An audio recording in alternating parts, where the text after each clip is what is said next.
may be No, correct on that. I'm going back to a proposal that was put forward maybe 2 or 3 years ago. Yeah, Perhaps it never got off the ground. I'm not familiar with that. Okay. So the only way that sort of changes is if, in some respects, bringing in step therapy or prior authorization, etc. But really, it's sort of, as you said earlier, there are some MA plans that are already paying physicians kind of a drug administration fee. They've taken away the ASP for 6% in oncology. I suspect they've had to because of the rapid increase in oncology pricing. I mean, 6% of $1 million is their little cash. Oncology is the one that, oncology is the one that just jumps off the page in terms of cost and the variation among practices and communities. I mean, it's something that's it's pretty easy to spot. Right. But I guess this change in Part B is probably not. It sounds as though it's going to be more at the margin than a big change. Is that fair? In terms of use of biosimilars, I mean. I think it will increase the use of biosimilars, but I don't think it will be open up the floodgates. Right. Now, that's just my opinion. And I frankly think, as in many things that are introduced new, the health plans will be cautious in the implementation. They won't roll it out to, a lot of drugs at first until they test it and make sure they're comfortable with it in the administration of how they do it.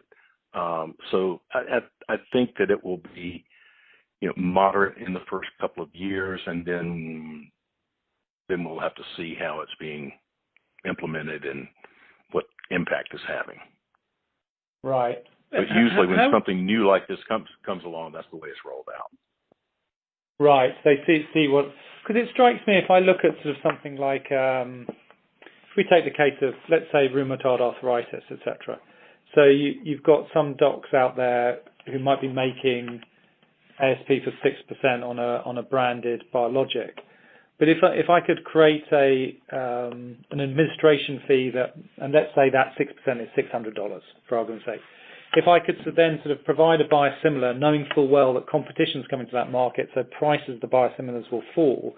If I just make good with a administration payment that's equivalent to what they're making on the branded, so the doc is agnostic, I could change the structure of that now, knowing I'm going to save money in future years. Is that the sort of thing that sort of... And that happens today. It's been more on the oncology than it has on the rheumatoid side, but that's beginning to pop up as well. And now that they're getting comfortable with how it's working in oncology, some are expanding it to if they just go down the list of the highest cost drugs or the highest dollars that are impacting them, and they just do the math on it and carry it out that way. So the way to think about this from our perspective is, it strikes me that there are a few tools in play. They're not being fully utilized right now, but what you try and do as an insurer, I don't want to ratchet it all up in 1 year because then all the docs and clinics scream, but I just click it up year by year. So I'm looking on a 5-year view. It's not a floodgate opener, but it's all changing at the margin. So some of the tools are in place, they're not being fully implemented, as it were. Yeah, so I can see this as a tool. So let me give you an example. Let's just...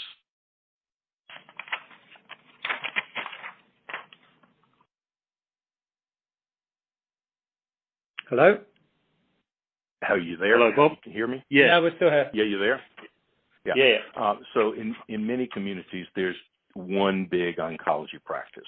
So getting them to come to the table for some type of agreement like that is very difficult.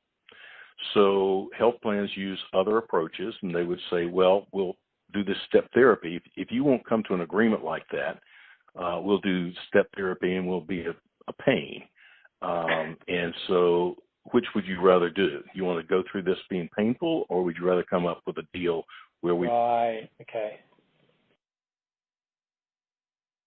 Right, so in some respects, this sort of change in Part B is just could provide a means to an end, as it were, in